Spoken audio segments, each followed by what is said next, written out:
The slipway in this brackets right perfectly with that, so it's a great time period. Now, we don't know at the moment whether that's military or not. It could well be. If we can infer that it might be a military coat button, there are two straight lines, there's one there, and then there's one there, right? Absolutely. So if you can get that to go under this rock here, we might get some headway. Something absolutely terrifying brought everything on Oak Island to an unexpected halt. This enigmatic island, long renowned for its legends of hidden riches, has always attracted treasure hunters and adventurers alike. Yet, all excavation efforts abruptly stopped without warning. What could be lying beneath the surface that is so horrifying it froze the entire operation? Join us as we unveil the chilling discovery that forced producers to suspend Season 12 instantly. A revelation that could rewrite everything we thought we knew about Oak Island. The Untold Tale of Oak Island Stone. The story of Oak Island has captivated treasure hunters and historians for centuries, filled with surprises and intrigue. It all began in 1862 when the Onslow Company embarked on an ambitious quest to uncover hidden riches. Digging deep into the island, they encountered an unexpected challenge. Water flooded their excavation at a depth of 80 to 90 feet, making it impossible to proceed. This mysterious flooding sparked competing theories and heightened curiosity.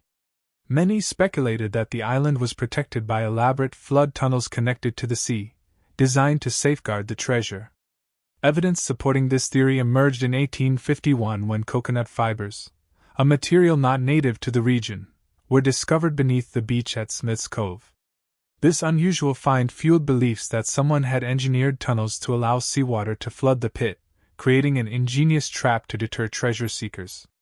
Over the years, as new clues were uncovered, theories evolved, ranging from pirate hordes to hidden royal treasures. The coconut fibers, in particular, hinted at an ambitious, possibly international effort to conceal something of great value. However, skepticism grew with time. In 1995, the Woods Hole Oceanographic Institution suggested that the supposed man-made flood tunnels might actually be natural geological formations.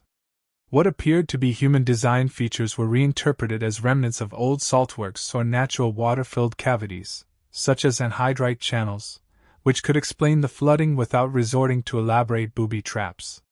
This ongoing clash between fantastical theories and scientific explanations underscores the enduring mystery of Oak Island. Separating fact from fiction remains a challenge.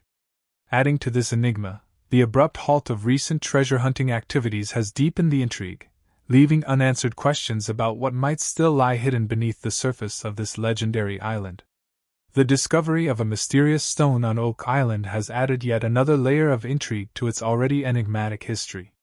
Found 90 feet underground, the stone reportedly bore unusual markings that have sparked speculation for over a century. Multiple accounts describe its discovery and fate, each weaving its own tale of mystery and confusion. James Dill's 1872 novel The Treasure of the Seas references his time living near Oak Island in the late 1860s and recounts a story of the stone being taken from a chimney before his characters arrived. This suggests the stone had already been moved before its markings became a focal point of interest. While some initially dismissed the inscriptions as accidental scratches, others believed they held the key to the island's secrets. In 1958, Reginald Vanderbilt Harris's book The Oak Island Mystery claimed Jefferson W. MacDonald transported the stone to Halifax around 1865 or 1866. However, this contradicts the Blair letter, which states MacDonald merely inspected the stone but did not move it. The lack of corroborating evidence leaves Harris's account open to debate. A 1893 prospectus by the Oak Island Treasure Company added to the mystery, claiming the stone had indeed been taken to Halifax, where James Lee allegedly deciphered the markings. His interpretation suggested a vast treasure buried just 10 feet below. Yet, skepticism arose in 1911 when Captain H. L. Bowden, writing for Collier magazine, described the stone as hard basalt with no visible carvings. He questioned how inscriptions could have worn off such durable material.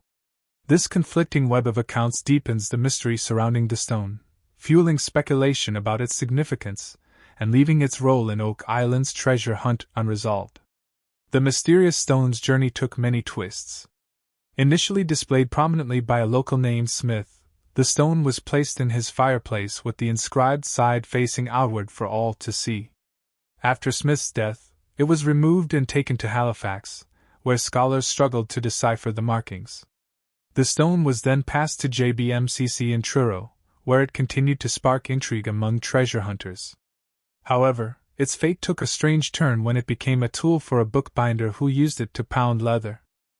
For years, likely erasing any remaining inscriptions, the stone eventually ended up in a bookstore in Halifax, its carvings almost completely worn away. Today, its final location remains unknown, but its role in the Oak Island treasure hunt is far from over. FDR's hidden treasure hunt. Despite the initial excitement, the writings on the Oak Island stone have largely been forgotten. One theory, popularized by Edward Rose Snow in his 1949 book True Tales of Buried Treasure, claimed the inscription meant, 40 feet below, 2 million pounds are buried. Snow said he learned this from Reverend A. Kempton, but no one else has explored or confirmed this interpretation. Over time, the stone became just another curious part of Oak Island's storied history, once intriguing but now overshadowed by other mysteries. Kempton never revealed how he obtained this information, and a letter from April 1949 later clarified that he got it from a deceased school teacher. Despite the lack of follow-up on this theory, the hunt for Oak Island's treasure continued, drawing the attention of some brave and sometimes reckless adventurers. These ambitious individuals would become an integral part of the island's fascinating legacy. One of the most notable figures to take an interest in Oak Island was Franklin D. Roosevelt. His grandfather, Warren Delano Jr., shared tales of treasure hunts that sparked Roosevelt's curiosity. His fascination with Oak Island began in the early 1900s and lasted until his death in 1945. Even as president, Roosevelt stayed updated on the island's treasure hunt and had plans for an undercover visit in 1939. However, poor weather and global politics kept him from going. Several celebrities also joined the hunt, including actor Errol Flynn, who invested money into one of the digging operations, and John Wayne, who contributed funds and heavy drilling equipment. William Vincent Astor, heir to the Titanic fortune, quietly supported the efforts. Rear Admiral Richard E. Byrd, a close friend of Roosevelt, actively participated by offering advice and showing interest in the island, which led to their collaboration on the United States Antarctic Service. In 1949, a new treasure pit was reportedly discovered while digging a well in Mahone Bay. Over the years, various stories have emerged about pirates, particularly Captain Kidd and Blackbeard, using Oak Island as a hiding place for their stolen treasures. Blackbeard, born Edward Teach around 1680, was one of the most infamous pirates in history. He became notorious for his terrifying appearance, sporting a long black beard that he tied with ribbons. During battle, he would ignite fuses under his hat, creating a cloud of smoke and sparks around his head, further adding to his fearsome reputation. His ship, the Queen Anne's Revenge, was a French slave ship he had captured. Armed with 40 guns, Blackbeard terrorized the seas around the West Indies and the American colonies' east coast until he was killed in 1718 during a fierce battle with British naval forces off the coast of North Carolina.